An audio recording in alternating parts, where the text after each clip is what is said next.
Meus caros amigos e amigas, vamos celebrar mais uma vez a festa do Divino Espírito Santo. A descida do Espírito Santo sobre a Virgem Maria e os apóstolos reunidos em Pentecostes. Era uma festa que já existia dos judeus, a festa de Pentecostes, a festa de 50 dias depois da Páscoa. E Jesus, tendo subido aos céus, depois de 40 dias, ressuscitado, vivendo no meio dos apóstolos, Jesus sobe ao céu e 10 dias depois ele derrama o Espírito Santo sobre a igreja. São Pedro diz, Jesus glorificado à direita do Pai. Tendo recebido o Espírito Santo, agora ele também como homem, levando a humanidade toda para o céu junto com ele, derrama o Espírito Santo sobre a igreja. Aí começa então o tempo da igreja, começa o tempo do Espírito Santo. Cristo desapareceu, assim, visivelmente de nós, mas está presente pelo Espírito Santo. É aquilo que ele disse aos apóstolos na última frase do Evangelho de São Mateus, eis que eu estou convosco todos os dias até o fim do mundo. E ele está pelo Espírito Santo. Ele mandou que os apóstolos aguardassem o cumprimento da promessa do Pai, ou seja, vocês vão receber o Espírito Santo e vocês vão ser minhas testemunhas no poder do Espírito Santo. E nós também. Nós que somos batizados, recebemos o Espírito Santo. Nós que somos crismados, recebemos a confirmação do batismo, a efusão do Espírito Santo, exatamente para sermos cristãos, ou seja, imitadores de Cristo. Sermos testemunhas de Cristo no mundo. Ser aquilo que Jesus disse, o sal da terra e a luz do mundo. Mas isso é possível pelo poder do Espírito Santo.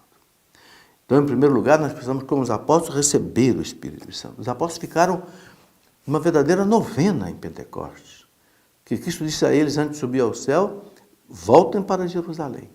Esperem, aguardem o cumprimento da promessa, que é a vinda do Espírito Santo. E o evangelista São Lucas diz que eles voltaram para Jerusalém, ficaram reunidos no cenáculo, na sala de cima, com Maria. Então, nós também temos que fazer a mesma coisa. A igreja inteira fez a novena do Espírito Santo. Com Maria, rezando, pedindo a Deus que nos envie o Espírito Santo. Para recebê-lo, meus irmãos, é preciso, em primeiro lugar, limpar a alma, limpar o coração. Porque, como dizia Monsenhor Jonas Abib, o Espírito Santo está pronto para encher qualquer tipo de vaso, qualquer tipo de coração. Pode ser um vaso de barro, pode ser um vaso de plástico, pode ser um vaso de madeira, pode ser um vaso de ouro, pode ser um vaso de cristal. O Espírito Santo enche qualquer tipo de vaso. Pessoa simples, pessoa rica, pessoa pobre, pessoa culta, pessoa ignorante. Agora, só tem um tipo de vaso que o Monsenhor Jonas Abib disse que o Espírito Santo não enche. É o vaso que estiver sujo. Sujo pelo pecado, porque ele é santo. Então, para receber o Espírito Santo, para ter uma vida de poder no Espírito Santo, é preciso limpar a alma, uma boa confissão e aguardar, pedindo a vinda do Espírito Santo, vinde Espírito Santo. E ter o desejo de fazer a vontade de Deus, ter o desejo de trabalhar pela salvação do mundo, pela edificação das almas, edificação da igreja, salvação das almas, e para que o reino de Deus se implante sobre a terra. Eu escrevi um livro onde eu explico todas essas coisas. Eu participo da Renovação Carismática Católica há pelo menos 45 anos, 43 anos, por aí.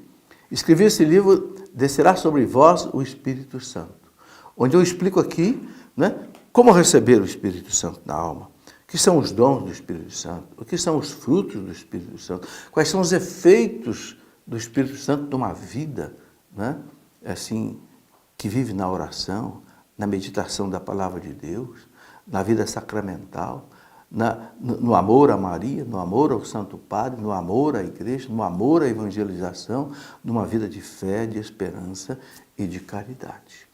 É muito importante, meus irmãos, que nessa festa do Espírito Santo a gente se prepare. Abra o coração. Faça, se for preciso, uma boa confissão, para deixar que o Espírito Santo venha a nós, com seus dons, seus frutos, tanto os dons infusos, sabedoria, ciência, inteligência, conselho, fortaleza, piedade, temor de Deus, como também os dons carismáticos, que ele doa a quem ele quer doar para a edificação da igreja.